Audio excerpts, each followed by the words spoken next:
بسم اللہ الرحمن الرحیم۔ السلام علیکم ناظرین، آپ کے اپنے چینل الف نیوز میں خوش آمدید۔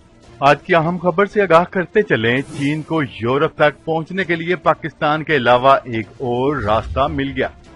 1250 میل لمبی سڑک بنانے کا اعلان کر دیا گیا۔ چین پاکستان میں اقتصادی راہداری بنا رہا تھا اور اس کے ذریعے یورپ تک اپنا تجارتی سامان پہنچانا چاہتا تھا، تاہم اب اسے پاکستان کے علاوہ بھی یورپ تک پہنچنے کا ایک اور راستہ مل گیا ہے۔ نیوز رپورٹ کے مطابق یہ نیا راستہ روس سے ہو کر جاتا ہے۔ گزشتہ روز روس نے اپنی حدود سے 1250 میل ہائی وے بنانے کی بڑی منظوری دے دی ہے، جو چین کے تجارتی سامان کو یورپی منڈیوں تک رسائی دے گی۔ رپورٹ کے مطابق روس میں یہ سڑک روس کے بیلاروس کے ساتھ ملحقہ بارڈر سے قازقستان کے بارڈر تک روسی حدود میں جائے گی۔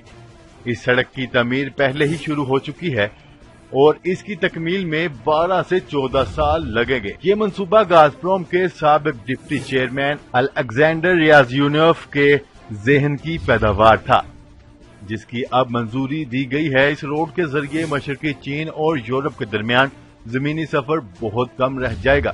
یہ شاہراہ بھی قدیم سلک روڈ کا حصہ تھی، چین جسے دوبارہ تعمیر کرنے کے بہت عرصے سے کوشش کر رہا تھا۔ یہ سڑک تعمیر کے بعد شنگھائی سے جرمنی کے شہر ہیمبرگ تک پھیلے بہت بڑے راہداری نیٹ ورک کا حصہ بن جائے گی۔ جی تو ناظرین، ابھی تک کے لیے اتنا ہی۔ مزید خبریں لے کر بہت جلد آپ کی خدمت میں حاضر ہوں گے، تب تک کے لیے اپنا خیال رکھیے گا۔ اللہ نگہبان۔